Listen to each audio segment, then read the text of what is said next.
I got a dusty story time that I want to tell you. And I shouldn't really tell y'all this, but I think a lot of brothers can relate to the topic. So I'm going to go ahead on and proceed. I think it was like 2002. I was 21. Full Platinum was still hot at the time. I think Michael Vick had just come into the NFL. There was a lot of things popping at that time, right? And I met up with this chick on the light rail. If anybody been to Sacramento, we don't have like the BART, which is real upstairs or up in the air, or the subway. We have what is called the light rail. So there was this chick, I remember her name was Angela, light skin. She was just sitting on the bus one day, the light rail. And I had on these weird shoes or something like that. She's like, oh, those are some cool shoes. So anyway, we started talking, all right? She was like mixed or something like that, if I can remember. And I was basically making some jokes. And I got her phone number, okay? That's what it was like. Got her phone number. I was talking to her one day on the phone, and she was telling me, she was a nice girl. She don't go out. She not like the other chicks.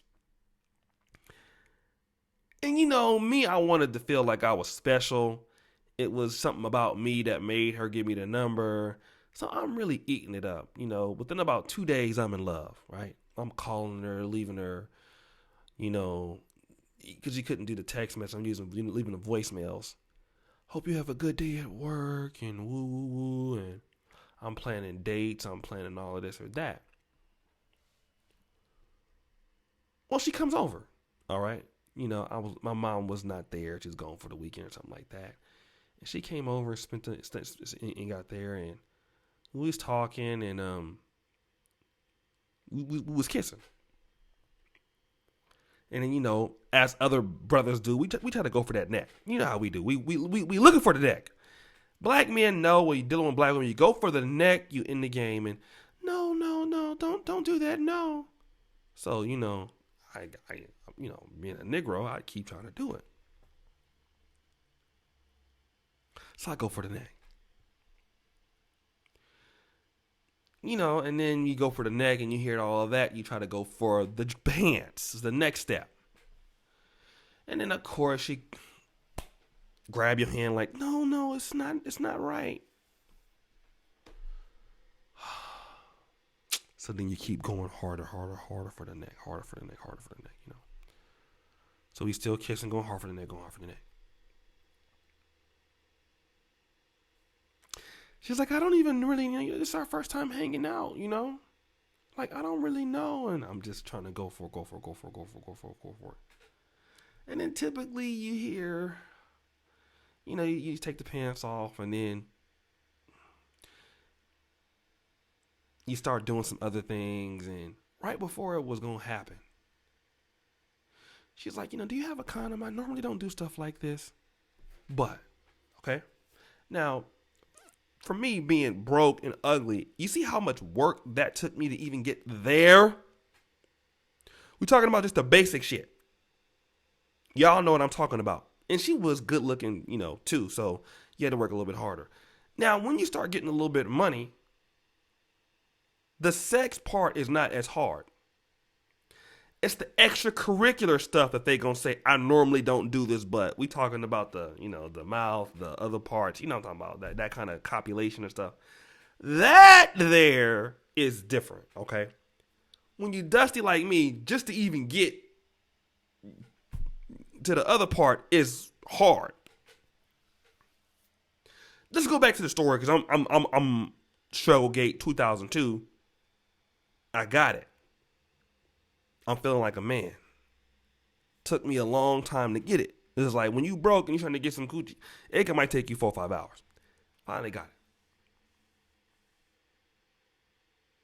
it.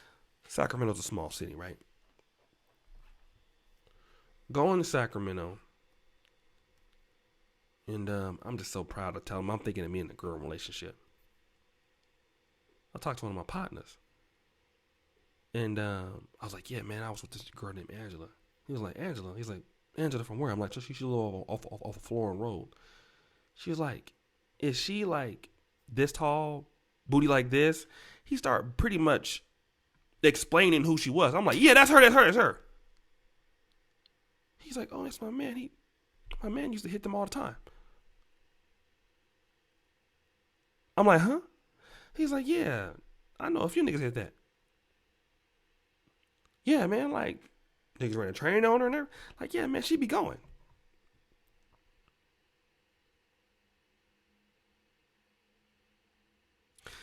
So, I'm like, really don't believe him. So then next thing I talked to her. I was like, yeah, I was over there with my homeboy today. I wasn't dry snitching. I was like, yeah, I went over to so-and-so house. She was like, oh, really? She was like, I used to date him. I was just seeing if it was like kind of true. And come to find out, this was thought-alicious, okay? I thought I had me something. And I thought I had me something because she said, I normally don't do this. What she should have said is, I normally do this. I normally don't tell people no. That's the thing. And Notorious Big put that as a skit on one of his albums. I think it was Ready to Die. And that's so true. They always tell you that they normally don't do this.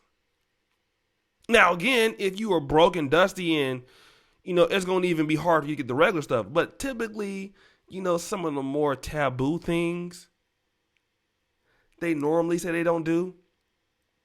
Then when they start doing it, you be like, how you figure this out? Y'all know what I'm talking about. Just like the song said. Then you get in there and start doing this. They normally don't do this. But then they be freaks. I'm like, how did you spend like that? What? How you got one cheek doing this and that? Do you understand what I'm talking about? Bro, we really got to understand this thing. This is what we talking about. You know what I mean? And a lot of times as black men, we start to really think like we got them doing this. We the one that talked her into this. It's us. Yeah, I know how brothers are. We just always thinking like, yeah, I got her to do this, got her to do that. You remember she was making all them noises and all that thing, boy.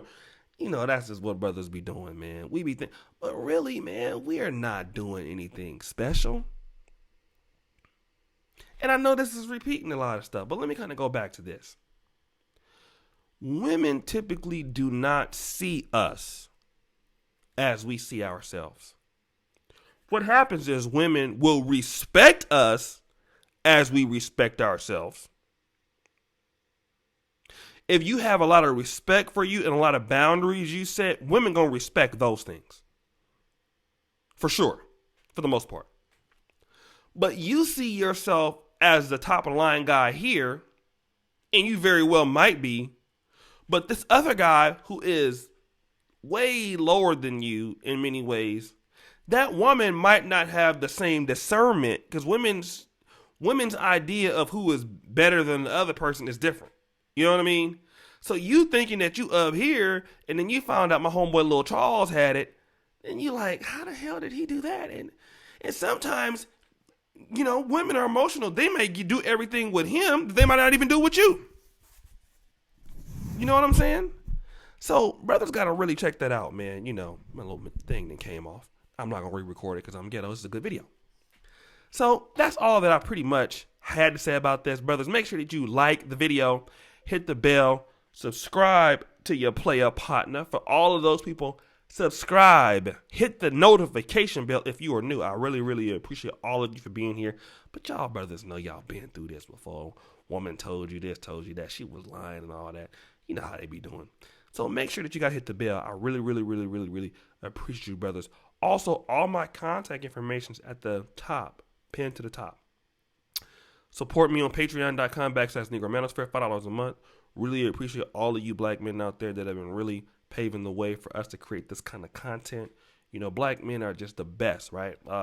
As subscribers, as supporters, I really thank you, brothers, for all that you have done for me in 2019. We're going to continue to make this happen for you, brothers. And as you know, the buffoonery remain at an all-time high. Y'all know your boy is out.